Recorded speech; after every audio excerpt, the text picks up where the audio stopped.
শরণাগত কিঙ্কর কল্পতরুং তরুধীকৃত ধীরবদান্যবরম বরদিন্দ্রগণার্চিত দিব্যপদং প্রণমামি সদা প্রভুপাদপদম প্রণমামি সদা প্রভুপাদপদম। পতিত পাবন শ্রী শ্রী प्रभुपाद अनुकंपित गुरुदेव ओम विष्णुपाद श्रीमद भक्ति कुसुम समन गोसाई महाराज जी की जय। प्रभुपाद अष्टोत्तर शत श्री श्रीला भक्ति सिद्धांत सरस्वती गोस्वामी ठाकुर जी की जय। सपार शिला प्रभुपाद जी की जय। अवधूत कुलोचरामणि शिला गौर सताश बाजी महाराज जी की जय। श्री शिला सच्चिदानंद भक्त ठाकुर महाशय की जय। श्री रूपानु आचार्य वर्ग की जय। भजनानंदी और समागत भक्तवृंद की जय। श्री शिला सच्चिदानंद भक्त ठाकुर महाशय जैव धर्म सप्तम अध्याय गतदिन আমরা যতদূর পড়েছি তার পরবর্তী অংশ। যাদব দাস উপযুক্ত চেষ্টা কি? অনন্ত দাস বাবাজি। সাধু সঙ্গ ও প্রপত্তি। সাধু সঙ্গ যথা ভাগবতী 11:2-30। অত আত্যন্তিকং ক্ষেমং পৃচ্ছাম ভবতু অনঘাঃ সংসারে अस्मिन् क्षणार्धोऽपि সৎসঙ্গঃ সেবধীর নৃণাম। অর্থাৎ ভগবত ভক্তগণের দর্শন অতি দুর্লভ বলিয়াই হে নিষ্পাপ ঋষিগণ আপনাদের নিকট পরমমঙ্গলের বিষয়ে জিজ্ঞাসা করিতেছি। এই সংসারে ক্ষণকালের জন্য সাধুসঙ্গ হইলে তাহাতে মানুষের সর্বাভীষ্ট লাভ হয়। এই সংসার দশা প্রাপ্ত জীবের আত্যন্তিক মঙ্গল কিসে হয়? এই কথা যদি জিজ্ঞাসা করো তবে বলি ক্ষণার্ধ যদি সৎসঙ্গ হয় তবেই সেরূপ মঙ্গলের উদয় হয়।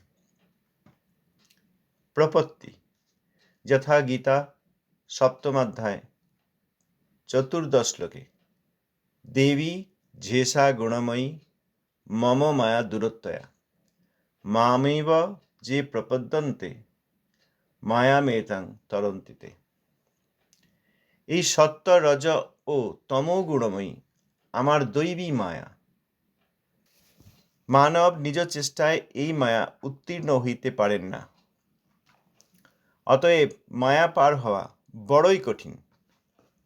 আমাকে যিনি প্রপত্তি করেন অর্থাৎ আমার শরণাগত হন তিনিই মাত্র এই মায়া পার হইতে পারেন। দুটি বিষয় বললেন, সাধুসঙ্গ ও প্রপত্তি। প্রকৃত সাধুগণের অল্প, এখানে বলেছেন ক্ষণার্ধ, খুব অল্প সময়ের সঙ্গ হলেও মঙ্গল হয়। আর প্রপত্তি অর্থাৎ আমার কাছে আত্মসমর্পণ করতে হয়, ভগবান বলছেন। চণ্ডীদাস, এতক্ষণ যাদব দাস অনেক প্রশ্নাদি করেছেন, এখন চণ্ডীদাস বলছেন, ঠাকুর আমি এ সকল কথা ভালো করিয়া বুঝিতে পারি না। এইটুকু মাত্র বুঝিতেছি যে আমরা পবিত্র বস্তু ছিলাম, কৃষ্ণকে ভুলিয়া আমরা মায়ার হাতে পড়িয়াছি, তাহাতেই আমরা এ জগতে আবদ্ধ হইয়াছি। কৃষ্ণ কৃপা হইলে আবার উদ্ধার পাইতে পারিব, নতুবা এইরূপ দশাতেই থাকিব। অনন্ত দাস বাবাজি, হ্যাঁ, তুমি এখন এই পর্যন্ত বিশ্বাস করো। তোমার শিক্ষক যাদব দাস মহাশয় এই সব তত্ত্বকথা বুঝিতে পারিতেছেন, উহার নিকট ক্রমে বুঝিয়া লইবে। শ্রী প্রেমবিবর্ত গ্রন্থে পার্ষদ প্রধান শ্রী জগদানন্দ বলিয়াছেন, চিৎকন জীব কৃষ্ণ চিন্ময় ভাস্কর, নিত্য কৃষ্ণে দেখি কৃষ্ণে করেন আদর। কৃষ্ণ বহির্মুখ হয়া ভোগবাঞ্ছা করে, নিকটস্থ মায়া তারে জাপটিয়া ধরে। পিশাচি পাইলে যেন মতিচ্ছন্ন হয়, মায়াগ্রস্ত জীবের হয় সে ভাব উদয়। আমি সিদ্ধ কৃষ্ণদাস এই কথা ভুলে, মায়ার নফর হয়া চিরদিন বুলে। কভু রাজা কভু প্রজা কভু বিপ্রশূদ্র, কভু দুঃখী কভু সুখী কভু কীট ক্ষুদ্র। কভু স্বর্গে কভু মর্তে নরকে বা কভু, কভু দেব কভু দৈত্য কভু দাস প্রভু। এইরূপ সংসার ভ্রমিতে কোনো জন, সাধু সঙ্গে নিজ তত্ত্ব অবগত হন। নিজ তত্ত্ব জানিয়া আর সংসার না চায়, কেন বা ভজিনু মায়া করে হায় হায়। কেঁদে বলে, ওহে কৃষ্ণ আমি তব দাস, তোমার চরণ ছাড়ি হইল সর্বনাশ। কাকুতি করিয়া কৃষ্ণে ডাকে একবার, কৃপা করি কৃষ্ণ তারে ছাড়ান সংসার। মায়াকে পিছনে রাখি কৃষ্ণ পানে চায়, ভজিতে ভজিতে কৃষ্ণ পাদ পদ্ম পায়। কৃষ্ণ তারে দেন নিজ চিৎশক্তির বল, মায়া আকর্ষণ ছাড়ে হইয়া দুর্বল। সাধু সঙ্গে কৃষ্ণ নাম এই মাত্র চাই, সংসার জিনিতে আর কোনো বস্তু নাই। যাদব দাস, বাবাজি মহাশয়, সাধু সঙ্গ যে বলিলেন, সাধুরাও এই সংসারে বর্তমান। সংসার পীড়ায় জর্জর, তাহারা বা কি করিয়া অন্য জীবকে উদ্ধার করিবেন? সাধু সঙ্গের কথা বললেন, কিন্তু সাধুরাও তো এই সংসারেই রয়েছেন, তারাও অনেক ক্ষেত্রে জর্জরিত, পীড়ায় জর্জরিত, সংসার পীড়ায়। তাঁদেরও সংসার রয়েছে, তাঁদেরও অসুবিধা আছে। নিজেরাই যখন সংসারে বর্তমান, সংসারে রয়েছেন এবং সংসার পীড়ায় তারা জর্জরিত অর্থাৎ কষ্ট পাচ্ছেন, শৃঙ্খলে বাঁধা রয়েছেন, তাঁরা আবার অন্য জীবকে কিভাবে উদ্ধার করবেন? অনন্ত দাস, সাধুরাও এই সংসারে বর্তমান বটে, কিন্তু সাধুদিগের সংসার ও মায়ামুগ্ধকর জীবের সংসারে বিশেষ ভেদ আছে। সংসার দেখিতে একই রকম, কিন্তু ভিতরে যথেষ্ট ভেদ। সাধুগণ চিরদিন জগতে আছেন, কেবল অসাধুগণ তাহাদিগকে চিনিতে পারে না বলিয়া সাধু সঙ্গ দুর্লভ হয়। যে সমস্ত জীব মায়া কবলিত, তাহারা দুই ভাগে বিভক্ত। কতকগুলি মায়ার ক্ষুদ্র সুখে মত্ত হইয়া সংসারকে বড়ই আদর করে, কতকগুলি মায়াতে সুখ না পাইয়া অধিক সুখের আশয়ে বিবেক অবলম্বন করে। সুতরাং সংসারী লোক দুই প্রকার, বিবেক শূন্য ও বিবেকযুক্ত। কেউ কেউ তাহাদিগকে বিষয়ী ও মুমুক্ষু বলেন। এ স্থলে মুমুক্ষু শব্দে নির্ভেদ ব্রহ্মজ্ঞানীকে বুঝিতে হইবে না। যিনি সংসার জ্বালায় জ্বলিত হইয়া নিজ তত্ত্ব অন্বেষণ করেন, তাহাকেই বেদশাস্ত্রে মুমুক্ষু বলেন। মুমুক্ষু লোকের মুমুক্ষা পরিত্যাগপূর্বক ভজনই শুদ্ধ ভক্তি। মুমুক্ষা অর্থাৎ মুক্তি বাঞ্ছা, মুক্তি ত্যাগকে বিধান করেন নাই। মুমুক্ষু ব্যক্তির কৃষ্ণতত্ত্ব ও জীবতত্ত্ব জ্ঞান উদয় হইলে তিনিই মুক্ত হইলেন, যথা ভাগবতে রজভিঃ সমসংখ্যাতঃ পাথি বৈরিহ জন্তবঃ তেষাং যে কেচনেহন্তে শ্রেয় বৈ মনুজাদয়ঃ প্রায় মুমুক্ষবস্তেষাং কেচনৈব দ্বিজোত্তম মুমুক্ষূণাং সহস্রেষু কশ্চিন্মুচ্যেত সিদ্ধতি মুক্তানামপি সিদ্ধানাং নারায়ণপরায়ণঃ সুদুর্লভঃ প্রশান্তাত্মা কোটিস্বপি মহামুনে। বালুকণকে যেরূপ সংখ্যা করা যায় না, জীবদিগকেও তদ্রূপ সংখ্যা করা যায় না। তাহাদের মধ্যে কেহ কেহ নিত্য মঙ্গল অন্বেষণ করেন, অধিকাংশই বিষয়ী জড়ীভূত ও সামান্য ইন্দ্রিয় সুখাদিতে মত্ত। যে সকল লোক শ্রেয় অন্বেষণ করেন, তন্মধ্যে কেহ কেহ মুমুক্ষু অর্থাৎ জড়াতীত অবস্থার প্রয়াসী। সহস্র সহস্র মুমুক্ষু লোকের মধ্যে কেহ কেহ তত্ত্বসিদ্ধি লাভ করিয়া মুক্ত হন। কোটি কোটি সিদ্ধ মুক্তদিগের মধ্যে কোন কোন প্রশান্তাত্মা নারায়ণ ভক্ত হন। অতএব নারায়ণ ভক্ত সুদুর্লভ, সুতরাং কৃষ্ণ ভক্ত তদপেক্ষা দুর্লভ। মুমুক্ষা অতিক্রম করিয়া যাহারা মুক্ত হইয়াছেন, তাহাদের মধ্যেই কৃষ্ণ ভক্ত। কৃষ্ণ ভক্তের দেহ থাকা পর্যন্ত সংসারে যে অবস্থিতি, তাহা বিষয়ীর অবস্থিতি হইতে তত্ত্বত পৃথক। কৃষ্ণ ভক্তের অবস্থিতি দুই প্রকার। এখানে বললেন যে সাধু সঙ্গের কথা বলছেন, সাধুরাও তো এই সংসারে জর্জরিত, তাঁরা আবার জীব অন্য জীবকে কি করে রক্ষা করবে? অনন্ত দাস বাবাজি সেই প্রশ্ন শুনে উত্তর দিলেন যে যারা সাধু তাঁরাও এই সংসারেই আছেন, এটা ঠিক, কিন্তু সাধুদের সংসার আর মায়ামুগ্ধ অর্থাৎ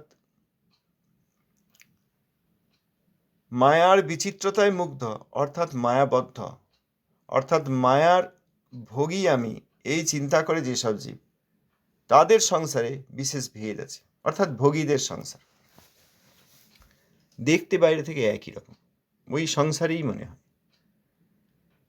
ওই রকম ঘর বাড়ি আছে, কিছু ইনকাম আছে, উপার্জন আছে, পতি পত্নী পুত্র কন্যা মাতা পিতা ইত্যাদি নিয়ে সংসার করছে। বাইরে থেকে দেখতে সব একই রকম, কিন্তু যথেষ্ট ভেদ আছে, অনেক পার্থক্য আছে। এইরকম সাধু জগতে চিরকালই আছেন, সবসময় আছেন। কিন্তু যারা এই ভোগবৃত্তি আশ্রয় করে বদ্ধ হয়ে আছে, সেই সব অসাধু ব্যক্তি যারা, তারা তাদেরকে চিনতে পারে না। এই জন্য সাধুসঙ্গ দুর্লভ হয়। সাধুসঙ্গ দুর্লভ কারণ সাধু আছেন কিন্তু চেনা যায় না। চিনতে পারলেই সুলভ হবেন। যারা মায়া কবলিত তারা দুই ভাগে বিভক্ত। যেসব জীব, কিছু জীব মায়ার জগতে, এই জগতে সামান্য সুখ পেয়ে খুব তাদের ভালো লাগে, সংসার করেই তারা খুব আদর করে, মত্ত হয়ে থাকে। আর কতকগুলি জীব, তারাও মায়া কবলিত, কিন্তু এই মায়িক জগতে সংসারে বিশেষ সুখ না পেয়ে আরও বেশি সুখ কি করে পাওয়া যায়, প্রকৃত সুখ কি করে পাওয়া যায়, সেই বিবেক অবলম্বন। তাদের হৃদয়ে জিজ্ঞাসা আছে যে এই সংসার অনিত্য, এখানে যেসব ভোগ সুখ হাসি আনন্দ রয়েছে সেগুলি অনিত্য এবং সামান্য, প্রকৃত সুখ কি করে পাওয়া যায়, এই অন্বেষণ করেন, অর্থাৎ এই বিবেক অবলম্বন করে। তাদের বিবেক উদিত হয়েছে, অর্থাৎ এই প্রশ্ন তাদের হৃদয়ে জেগেছে। প্রশ্ন জাগেনি এরকম এক প্রকার জীব, আর প্রশ্ন জেগেছে এবং বিবেককে অবলম্বন করেছে। অতএব এই দুই প্রকার জীব নিয়ে সংসার রয়েছে। অতএব সংসারী লোক যারা, তারা দুই রকম। এক বিবেক শূন্য, অর্থাৎ যা পাওয়া যাচ্ছে তাতেই খুব খুশি, আর কোনো চিন্তা নেই। এরকম ব্যক্তি দেখা যায়। হরিভজনে তাদের কোনো আগ্রহ নেই, বুঝিয়ে বললেও কোনো আগ্রহ নেই। ওই শুনতে শুনতে আবার নিজের কাজে, নিজের ব্যবসায়, নিজের জমিতে কাজ করতে চলে যাবে, ঘরে চলে যাবে সুখের জন্য। আর কিছু ব্যক্তি আছে সেখানে থেকেও তাদের মধ্যে এই বিবেকযুক্ত, অর্থাৎ এই প্রশ্ন তাদের হৃদয়ে এসেছে এবং তারা অন্বেষণ করছেন, চেষ্টা করছেন। বিবেক শূন্য এদেরকে বলা হয় বিষয়ী, অর্থাৎ এই প্রাকৃত বিষয়ে যত কিছু সব ভালো লাগে, ধন দৌলত অর্থ হাসি আনন্দ এন্টারটেনমেন্ট সব কিছু, পরিবার পরিজন, খুব আনন্দ, এনাদেরকে বিষয়ী বা বিবেক শূন্য। আর যাদের বিবেক উদিত হয়েছে তাদেরকে বিবেকযুক্ত বা মুমুক্ষু বলেন। মুমুক্ষু শব্দটার এমনি অর্থ হচ্ছে এই ব্রহ্মজ্ঞানীর যারা অনুসন্ধান করেন, নির্ভেদ ব্রহ্মজ্ঞানী, যে আমি জীব ব্রহ্ম, আমি এখান থেকে মুক্তি পেয়ে তটস্থ লোকে ব্রহ্মলোকে চলে যাব এবং সেখানে গিয়ে ব্রহ্মানন্দ লাভ করব। কিন্তু এখানে মুমুক্ষু শব্দে সেটি বুঝতে হবে না, নির্ভেদ ব্রহ্মানুসন্ধানকে বুঝবেন না। এখানে মুমুক্ষু বলতে আমি যা বলছি, অনন্ত দাস বাবাজি মহারাজ বললেন, তিনি বলেন, তিনি যা বলছেন তাতে তারা ওই সংসারের জ্বালায় জড়িত হয়ে আমি কে, আমি কি তত্ত্ব, আত্মতত্ত্ব এইটি অন্বেষণ করেন, তাদেরকেই বেদশাস্ত্র মুমুক্ষু বলেন। মুমুক্ষু শব্দের এখানে যে জন্য তিনি এই শব্দটি এনেছেন, প্রয়োগ করেছেন, তার সংজ্ঞা দিয়ে দিলেন যে সংসার জ্বালায় জ্বলিত হয়ে কষ্ট পেয়ে আমি কি তত্ত্ব, কেন কষ্ট পাচ্ছি, কিসে নিত্য সুখ পাওয়া যায়, কিসে আত্মতত্ত্ব জেনে নিত্য সুখ পাওয়া যায়, সেই প্রচেষ্টা করেন, তাকে মুমুক্ষু বলছি। এই কথা বললেন অনন্ত। মুমুক্ষু লোক যদি, যারা মুক্তি চাইছেন, জগতে খুব কষ্ট এবং মুক্তি চাইছেন, তাঁরা যদি সেই মুক্তির ইচ্ছাটা পরিত্যাগ করেন এবং কৃষ্ণ ভজনা করেন, তবে শুদ্ধ ভক্তি। যদি আমাদের মুক্তি কামনা থেকে যায়, তাহলে মুক্তির জন্য যে পিপাসা বা তৃষ্ণা, বা মুক্তি পাবো, মুক্তি পেতে চাই, এইখানে আর এই জন্ম মৃত্যু মরণমালায় এই শরীর পাবো, আর শরীর বড় হবে, খাবো দাবো আনন্দ করব, তারপর দুঃখ পাবো, তারপর শরীর একদিন মৃত্যু হয়ে যাবে, আবার একটা শরীর পাবো, এই জন্ম মৃত্যু মরণমালায় এখানে আমি আর থাকতে চাই না, আমি এখান থেকে মুক্তি চাই। এই ধারণা যদি থাকে এবং তখন যদি শ্রীহরির আরাধনার প্রচেষ্টা করেন, তাহলে সেটা শুদ্ধ ভজন নয়। আমি মুক্তি চাই, এই ইচ্ছা পরিত্যাগ করে যদি কেউ কৃষ্ণ ভজন করেন, তখন সেইটি হচ্ছে শুদ্ধ কৃষ্ণ ভজন, শুদ্ধ ভক্তি। মুমুক্ষা অর্থাৎ মুক্তি বাঞ্ছা, অর্থাৎ মুক্তি কামনা, অর্থাৎ আমি মুক্তি চাই, এই ইচ্ছা। এই জন্য ঠাকুর মহাশয় 4 প্রকার অনর্থ ব্যাখ্যা করতে গিয়ে শ্রী ভজন রসে বলেছেন, মুক্তি পিপাসা একটি অনর্থ। মুক্তি ত্যাগকে বিধান করেন নাই। মুক্তি চান যে ব্যক্তি, তার কৃষ্ণতত্ত্ব জীবতত্ত্বের যদি জ্ঞান উদয় হয়, তাহলে তিনি মুক্ত হলেন। অতএব মুক্তিকে আলাদা করে চাইতে হবে না, যে আমার এই সংসারের জগতে, এই মহামায়ার জগতে খুব কষ্ট, আমি মুক্তি চাই, এটা আলাদা করে চাইতে হবে না। জীবতত্ত্ব জ্ঞান আর কৃষ্ণতত্ত্ব জ্ঞান হলেই তিনি মুক্ত হবেন।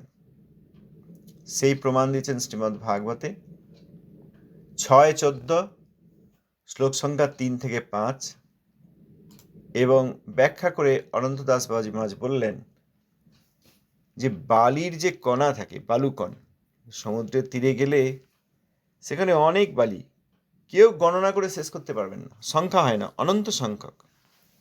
উদাহরণ দিলেন, সেই রকম আত্মারও সংখ্যা করা যায় না। এর আগেই বলেছেন নিত্যমুক্ত আত্মা তাঁরাও অনন্ত, আর যাঁরা এখানে নিত্যবদ্ধ হয়ে আছেন তাঁরাও অনন্ত। আর এর আগে যে বললেন যে যখন আমরা শুদ্ধাবস্থায় ছিলাম, এইটা আবার কেউ কেউ যেন মনে না করি আমরা, ও তার মানে আমরা কৃষ্ণের লোকে গোলক বৈকুণ্ঠে ছিলাম, সেখান থেকে শুদ্ধাবস্থা ছিলাম, আমাদের পতন হয়েছে, তা নয়। প্রথম অবস্থায় যে শুদ্ধ আত্মা ছিল, এর অর্থ হচ্ছে ওই তটে ছিলেন, বিরজা ব্রহ্মলোক সিদ্ধলোক। প্রথম অবস্থা, সেখান থেকে আমাদের পতন হয়েছে। প্রথম অবস্থা যখন ছিলেন তটে, তখন শুদ্ধ জীব ছিলেন, কারণ সেখানে মায়ার সংস্পর্শ নেই। সেখানে সেই জীবের এই বহিরঙ্গা মায়ার তৈরি মন বুদ্ধি অহংকারের প্রলেপ ছিল না, কীর্তি অবতেজ মরুদ্ভূমের শরীর ছিল না, সেই জন্য শুদ্ধ অবস্থায় ছিলেন। যখনই দেখলেন যে এখানে মায়িক ব্রহ্মাণ্ড রয়েছে, সেখানে আমি ভোগী হতে পারি, আমি একটা ভোগের শরীর পেয়ে ভোগ করতে পারি, তখনই মায়া তাকে বন্ধন দশা দিয়ে এই মায়িক ব্রহ্মাণ্ডে নিয়ে আসে। তখন আর অশুদ্ধ অবস্থা, কারণ জীবের উপরে তখন সূক্ষ্ম শরীর এবং স্থূল শরীরের আবরণ রয়েছে। তখনও বলেছেন যে এইসব যে নিত্যবদ্ধ জীব, তাঁরাও সংখ্যায় অনন্ত। এই সব জীবগণের মধ্যে কেউ কেউ নিত্য মঙ্গল অন্বেষণ করেন, অন্বেষণ মানে খোঁজেন, কোথায় পাওয়া যাবে নিত্য মঙ্গল, কি করে হবে। কেউ কেউ এরকম ব্যক্তি থাকে, বা কোথায় কিভাবে হরিনাম করবো, কোথায় সাধু পাবো, কোন মন্দিরে যাব, এইসব অনেকের হৃদয়ে প্রশ্ন থাকে। তাঁরা ওই সংসারে জর্জরিত হয়ে বা সংসারের সুখ পেয়েও সেই সুখটা অতি সামান্য এবং ক্ষণস্থায়ী, এটা বুঝতে পারেন। অধিকাংশ ব্যক্তি এখানে বিষয়ী, জড়ীভূত ও সামান্য ইন্দ্রিয় সুখাদিতে মত। অল্প একটু ইন্দ্রিয় সুখে আমরা খুব খুশি হই। জিভে একটা মিষ্টি পড়লে খুব ভালো লাগে, বিশ্রামের সময় একটু ভালো বিশ্রামের স্থান পেলে আমাদের খুব ভালো লাগে, একটু এদিক ওদিক শব্দ কম্পাঙ্ক গান বাজনা পেলেই কানে আমাদের খুব সুখকর অনুভূতি হয়। এই অল্প সুখেই আমরা খুব হাসি আনন্দ করি। এই জন্য এখানে বলছেন যে সামান্য ইন্দ্রিয় সুখাদিতে মত্ত, আমরা মত্ত হয়ে থাকি। আর যেসব লোক শ্রেয় অন্বেষণ করেন, শ্রেয় মানে মঙ্গল, যেটি ভালো বস্তু, যেটি প্রকৃত বস্তু, যেটি নিত্য বস্তু, সেই শ্রেয় অন্বেষণ করেন, অর্থাৎ খোঁজেন। তাদের মধ্যে কেউ কেউ মুমুক্ষু, অর্থাৎ জরাতীত অবস্থার প্রয়াসী, যে আমরা মুক্তিই চাই, আর কিছু তারা চান না। ঈশ্বরের সেবা, বৈকুণ্ঠে বৈকুণ্ঠপতির সেবা, এসব তারা চান না, কারণ মুক্তি চাই, এই জগৎ থেকে মুক্তি। এটা স্বার্থপরতা। মুক্তি চাওয়াটা কেবল স্বার্থপরতা। আমার কষ্ট হচ্ছে, আমি এখানে থাকবো না, আমি আবার সেই তটে ফিরে যাব, ব্রহ্মলোকে ফিরে যাব। অতএব অধিকাংশ লোকই বিষয়ী, তাঁরা যে শ্রেয় অন্বেষণ করেন, তাদের মধ্যে কেউ কেউ মুমুক্ষু অর্থাৎ মুক্তিমাত্র চান। এইরকম হাজার হাজার মুক্তিকামী লোক যদি পাওয়া যায়, তাদের মধ্যে কেউ কেউ তত্ত্বসিদ্ধি লাভ করে মুক্ত হন, অর্থাৎ ব্রহ্মজ্ঞান লাভ করে এই মুক্তমাত্র হন।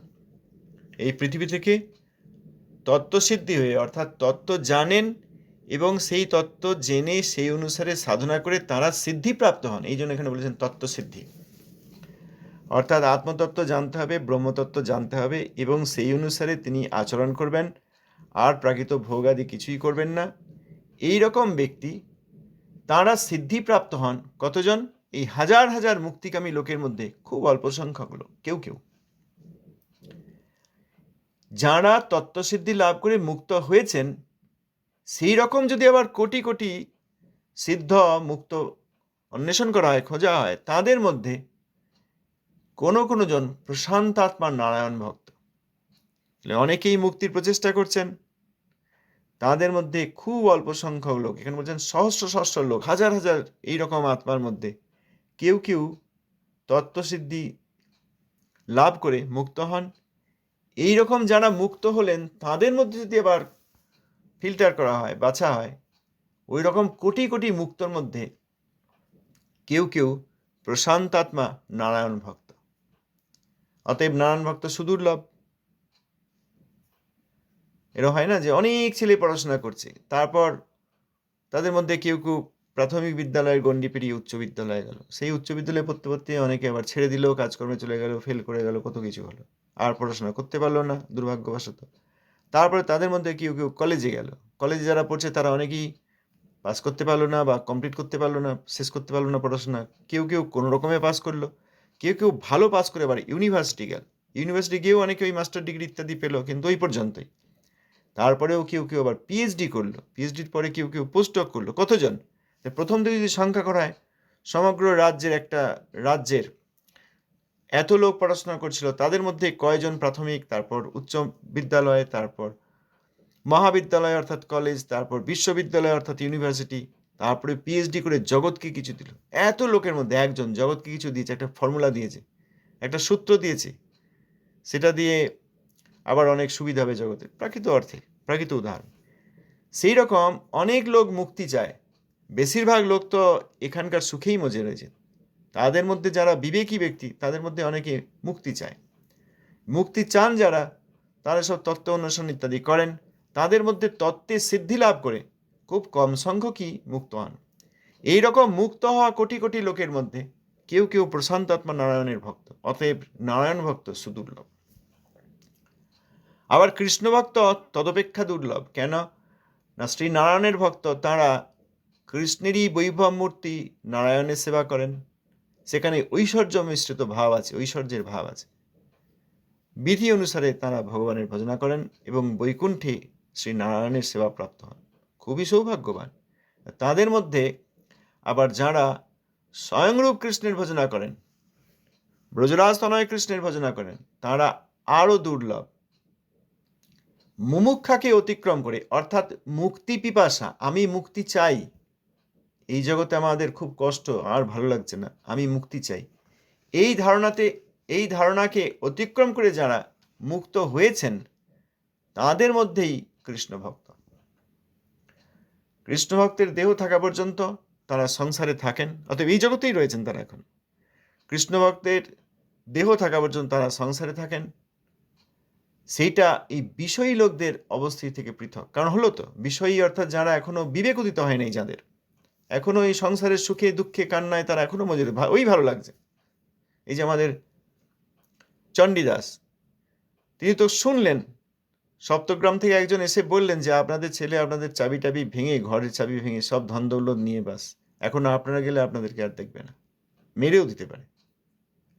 সে তো বৈষ্ণবী বললেন, তো তোমাদের লজ্জা নেই, আবার তোমরা ফিরে যাবো বলছো? কারণ চণ্ডীদাস আর ওনার স্ত্রী একবার ভাবলেন যে যা হোক, ছেলে মেয়ের প্রতি মায়া হলো, সন্তানদের প্রতি মায়া হলে তারা বলেন যাই হোক, তারা নিশ্চয়ই ফেলে দেবে না, দেখবে, চলো যাই, সপ্তগ্রামে আবার ফিরে যাই। তখন সে তো বৈষ্ণব বলল, তোমাদের লজ্জা নাই?